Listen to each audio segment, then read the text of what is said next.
Hey guys, Happy New Year. Today is Wednesday, January 20th, 2016. I am here with my first podcast of the year. I got to tell you that I started recording a podcast last week, and you know what? I just didn't feel ready. I didn't feel baked for the year. I'm going to tell you guys kind of how my year has been going. I am having some tea tonight because it is so dry in my house. I don't know. It's just like the weather in Atlanta. I think it's humid all summer long, and then the wintertime comes. And so my throat is so dry. So if you'll just bear with me, if I stop and take a couple sips of tea. We've been doing this for years. So, sometimes I have my coffee, I may have my wine. Today I have my tea for my throat. But the podcast today is maintaining momentum. And I wanted to do this because I know that feeling of we're so fired up. We were so fired up a month before the year started, fired up the week before. You may or may not have been fired up the first week of the year. I wasn't, and I'm going to talk to you about that. But I've got a lot of points. I've got 4-ish/5-ish points that I want to cover. Before I get into my podcast, I want to do some super quick housekeeping. Hold on one sip. Housekeeping is as such, the My Taught You journals are in and they are shipping all week. So if you have ordered, you can simply check your email and the confirmations are going out. We had a lot of orders, and so I know that our fulfillment is getting those out. If you have any questions surrounding any of the journals you purchased, getting the private podcast, simply send an email to support@mytaughtyou.com and we will take care of you. For those of you who wish to purchase journals, there will be a handful in the store this weekend, likely because I had to order over. So we will have some overage. And after that, I am going to shut the store down for just a little bit and retool some of the products. So I am working on some new things, and I really kind of just want to let it slow down for a second so I can do some other things and really put all my focus on that. So without further ado, I am getting into maintaining momentum in 2016. All right, so I follow a lot of you guys on Instagram, or I see you when you tag me with the My Taught You hashtag, and I saw that a lot of people were making vision boards for the year.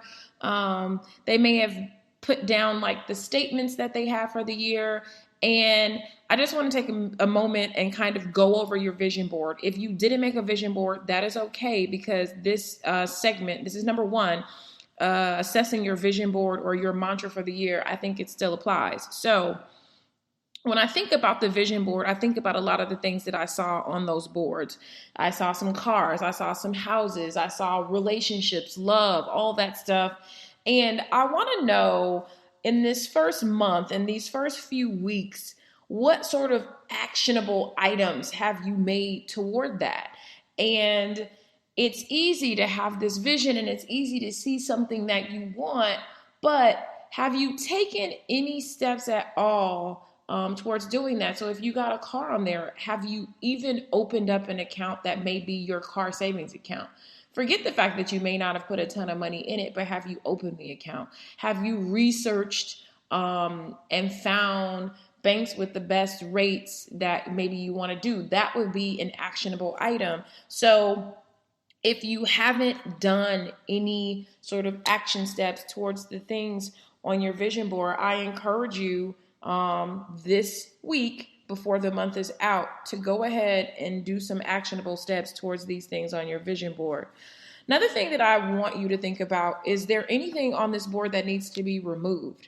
I think sometimes we go to these vision board parties, or we think we want something and we don't give ourselves the room or the opportunity to change our mind. And so I want for you to be okay and learn something early and upfront this year, is that it is okay to change your mind. It is okay to think you want something and have really wanted something and gotten into it or made an actionable item, only to find out that it really wasn't for you. Or maybe it's not for you this year. Maybe you want to push it back another year.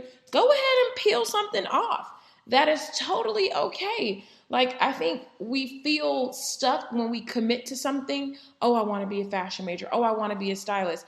Maybe it's like as you're discovering your passion, you're into fashion. You thought you wanted to be a stylist, but maybe what you want to be is more of a fashion editor, or maybe what you want to be is more of a seamstress, or maybe what you want to be is like more of a dressmaker. And over time, and when you start to take these actionable steps, you start to refine some of the visions or some of the goals and all that good stuff. So if you have something that you feel like you want to peel off, or if you wrote some goals down that you want to just strike a line through, maybe there's something you want to just scratch off completely, and maybe there's something you want to just put a line through and put a place marker in that until next year, or maybe it's something you want to tackle in a couple of years. So go ahead and do that. So sorry, it's like I'm talking a lot and it is so dry in here. The next thing I want you to look at is this vision board filled with stuff? You know, do you have a lot of stuff on it? If you've got a lot of stuff on it, and if your goal list has a lot of stuff on it, I encourage you to trade those with images or with words or affirmations that symbolize a feeling that you want. Like, what feeling do you want? Because I've talked about this with you guys, that I think that there was a period of time in my life when I thought that certain things would make me happy or make me feel accomplished or make me feel affirmed or would give me value. Like, maybe I'm not happy because I don't have a certain car, and this car would make me feel this, you know? I know that being in certain cars give people certain feelings or things they want other people to feel about them. So if you want to take a second and maybe think about, what do you want to feel? Do you want to feel successful? And having that car would make you feel that. Um, and maybe having this house will make you feel that. And I think if you start to think about the feelings, what do you want to feel? That sort of changes the avenue of the stuff, because we've talked about this a ton. Stuff doesn't make you happy. I'm a testament of that. And I talk about that ad nauseum on my 100 life goals that I did with Sean King a couple years ago. If you want to just Google 100 life goals in my name, the video pops up. I think I'm at around the 30-minute mark or 20-minute mark. Go ahead and check that out. And I think a lot of people who watched that video were moved by that. So go ahead and check that out. But maybe you want to trade out the stuff for what you want to feel, or perhaps the experiences that you want to have. You know what I mean? And so if you got a lot of stuff, I encourage you to trade that. And I also want for you to take a look at your goal list every night. Take a look at your vision board every night and just say, this already belongs to me. I am in process, you know, because we are not far off from these things. We are working towards these things, and I think we need to keep the vision. We need to keep the flame sort of lit for this all year long. And sometimes just one, you know, sentence or two sentences every morning and every night, just to remind ourselves, this already belongs to me. I am in process.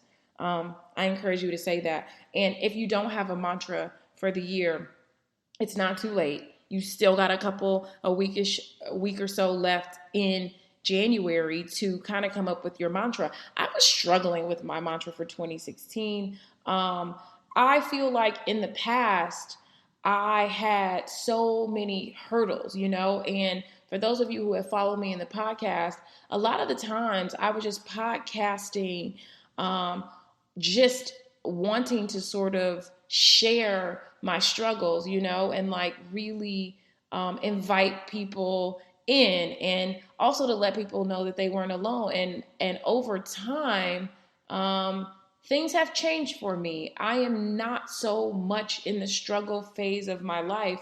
And even after I sort of went from struggling to sort of succeeding, I then struggled with success. And so, with the help of a professional, I have been able to deal with that also.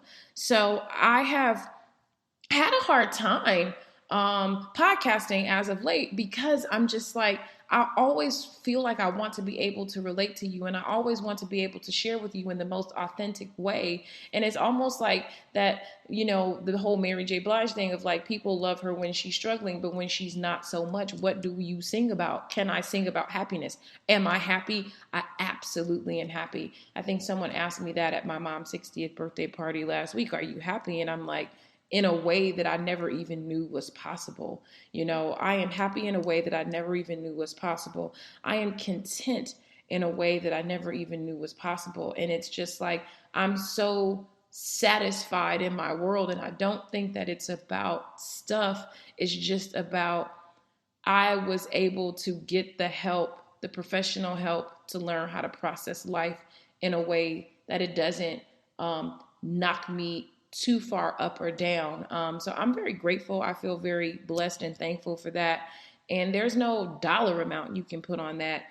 There's no, I don't even know if there's a picture for it. But, I think that my word for the year is contentment. Like, I truly feel content. And in my contentment, I have struggled with the continuing to strive in my contentment. And so I just wrote out my mantra as I was writing this podcast: I will keep striving. And I think that, when you're the underdog and nobody takes your call and you're mad and you're angry and you got some shit to prove, that's how I was. Every day I got up wanting to do that. And now I'm like, well, dang, people answer my calls now, and people, respond to me, and, things are not the worst. The doors open a lot more easily. And so it's like, how do I keep striving when it's not as hard as it used to be? And so that's what I've been struggling with. And that's what I'm working on this year, is continuing to strive. And so I talked about this at the beginning of the podcast, how first week of the year, I literally was kind of like already worn out. It was so strange that, like, I went on the holiday vacation, went away for New Year's Eve. I went to New Orleans, and that whole trip, I swear to you, I was so tired.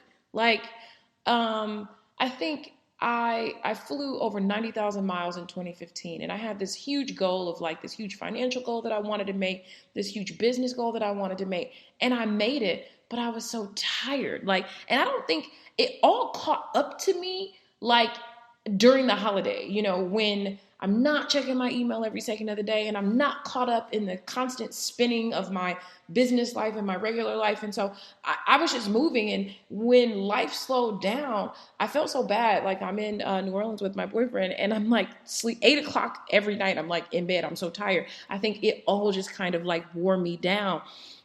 So I went into the first week of the year literally still tired from running so hard in 2015. And I was just so worried, like, what kind of year is this going to be for me if I'm not even fired up, in the first week? And I got to say that, like, around the 7th or maybe the 9th, all of a sudden, it was just like that drive, that bubbling drive inside of me, that curiosity started moving. And all of a sudden, I got to tell you, I'm sitting here just giddy and smiling that I am fired up. And I think that, like, instead of trying to, like, be so organized and so adamant, and this is what I'm doing, I was just like, okay, I'm going to acknowledge this feeling of just being flat out tired and give myself, like, the space to be curious. And we're going to continue to talk about that. But because of the way that I was feeling, I'm going to move into number 2, and it's, what have you read so far this year? I've only read one book so far, which is different for me. I typically would have read more by now, but sometimes I pick up books and I'm like, well, does this interest me? Is it going to hold my attention? The last book that I read was Shonda Rhimes' Year of Yes, which I absolutely loved. If you haven't read that, I encourage you to read it. Super fun read, like fun read and easy read. But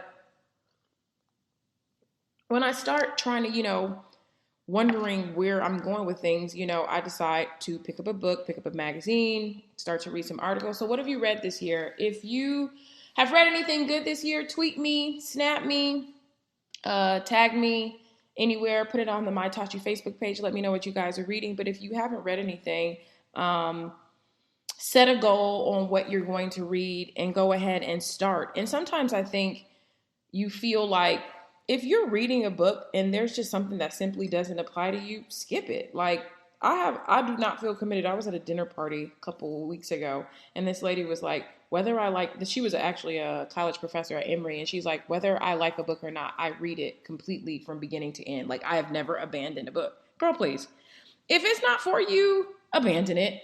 If you need to skip around, skip around. Sometimes I'll read a book and I'm like, this chapter just doesn't apply to me. I'm not interested. And so I always say, books are just like advice, or just like this podcast. Take what you need, take the advice you need, and leave the rest on the floor. You don't have to have it all. And if books are still kind of like a struggle for you or not your thing, commit to reading a Wall Street Journal, a USA Today, a New York Times, and commit to articles that are going to stretch you every day. So it's so easy to be on Facebook and we click on the articles that attract us, whether it be gossip, whether it be dating stuff, anything, whether it be something about a celebrity. And one of the things that I do is I'll go and I'll read an article that literally doesn't interest me. Like I'll go and I'll read about, maybe medicine, or even though I enjoy wine, I typically don't read about it. And so I went and read this article in the New York Times about the rise of champagne in the States and all that good stuff. And I learned a bit. It stretched me in a way that it forced me to look up some words that I didn't know. It forced me to try to pronounce some things that I typically couldn't pronounce. And I'm like going online and Googling them and having the dictionary pronounce it for me. And so this is how you'll continue to stretch yourself. And reading is just so important. I've got the podcast on reading. If you haven't listened to it, it's worth a listen. Reading is just so important. And if you're struggling with where you are and finding your passion, we are going to get into that. But reading always helps. I read this book called The Art of Being Unreasonable by Eli Broad. And if you're ever in LA, visit the Broad Museum. I went into the Broad Museum. I am dating a curator now. And so I go to a lot of museums and I see a lot of art, and going to the Broad just literally like mesmerized me. Like even my boyfriend was like, oh my God, like you were so like mesmerized in this space. And he was like, and if I can quote you correctly, you said, this is like the Super Bowl of art museums. It really was. Like for those of you that may not be huge art fans, I would say that I would be somewhere in the middle, in the lower end of the middle, so not particularly enthusiastic about it.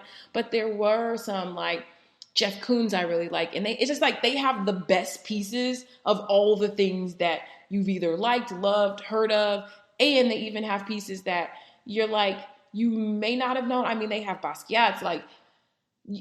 I was just floored. And as we were leaving and going through the gift shop, the founder of that museum, Eli Broad, has a book, The Art of Being Unreasonable, and just reading his story.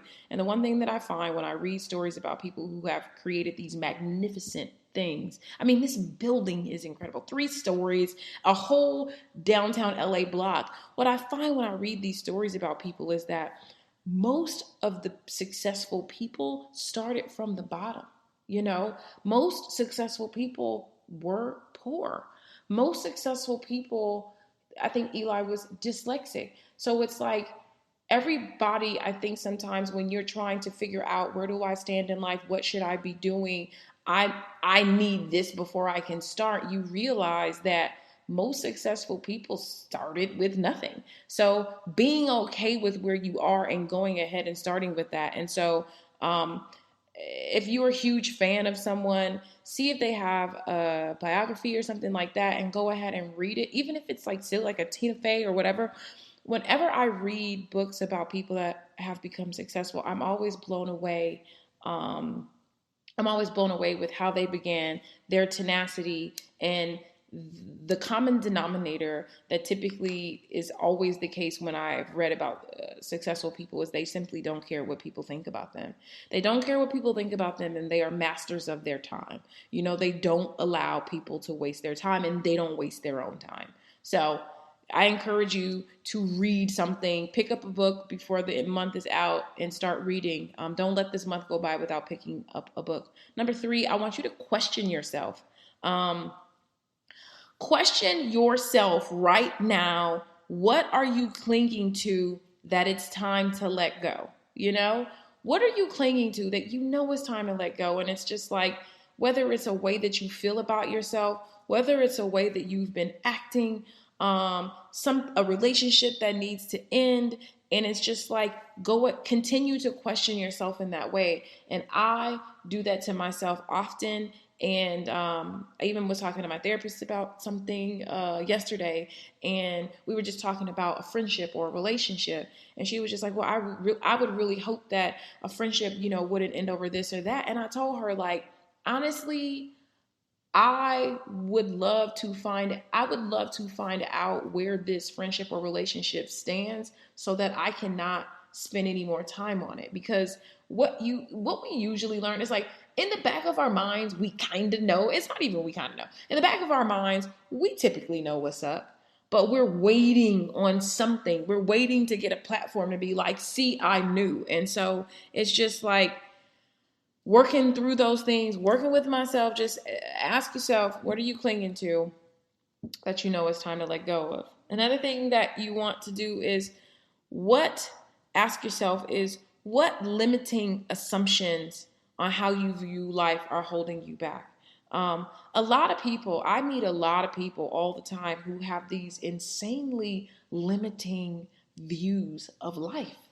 And I'm just like, but that's not true, or that doesn't apply, or that's not true anymore. And the one thing that you have to understand is that you are the person you are your only limit in life. And I get a lot of questions. And so I asked on my Instagram and I asked on my Facebook for people to ask me questions. And all these questions are always like, how do I leave my job? Leave. What do I do? Like, save your money or just jump, leave, do what you have to do. But you're looking for me to tell you what you already know you need to do. It's just like, start looking for another job. If that's not where you want to be, start looking for another job. If you want to become an entrepreneur, go get a job for another entrepreneur so you can learn how to become one. If you want to work in a particular industry, leave the industry that you're in and go to another one. You may have to start lower, but I always say that, like, your career path likely will not be a straight ladder from bottom to the top. Your career ladder will likely be a jungle gym. Sometimes you're going to swing across. You may make a lateral move. Sometimes you're going to go down. But I can tell you that all of the times that I have taken a career move that has gone down, I learned more than I could ever be paid. And so if you have to scale back, if you have to live a smaller life to be more fulfilled, I can tell you that when I first became an entrepreneur and I wasn't making a ton of money, I had never been happier in my life. My car was paid off. I had bought a car cash. My car was paid off. I was working from home. I was on my own time. I was my own boss, and it was not about the money. It was about the freedom that I had. And so that's what you need to focus on. Everybody's worried about how much money they're going to make. You'll be fine because you'll be happier. And when you're happier, you can pick up some other odd and end jobs in the meantime to go ahead and to make some ends meet. Last question that I want you to ask yourself is, to step into your profound potential, what must you leave behind?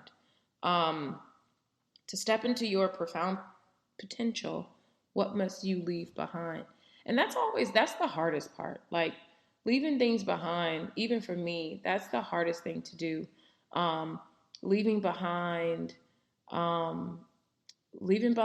like the old you, the old way you used to act, the old BS you used to tell yourself, the safety and the comfort of, like, the lies and limits that you put on yourself. Like, to fully step into that, ask yourself, what must you leave behind? And let's go ahead and write that down. If you have a journal, I'm going to go back over those 3 questions. Let's write those down and let's continue to talk about that. And if you follow me on any of my mediums, the Facebook page is the best place to probably discuss this. But like, what are you clinging to that it's time to let go of? Which is very similar to step into your profound potential. What must you leave behind? So, what are you clinging to? What must you leave behind? And what limiting assumptions on how you view life are holding you back? Let's talk about that. And so, the 4th thing that I want us to do is follow our curiosity. When I look at a lot of the questions that people ask me, the questions are typically like, how do I find my passion? I don't know what I'm passionate about. I want a dream job, but I don't know what my dream job is. What is my dream job? So on and so forth. And what I would say to you is follow your curiosity. What are you interested in?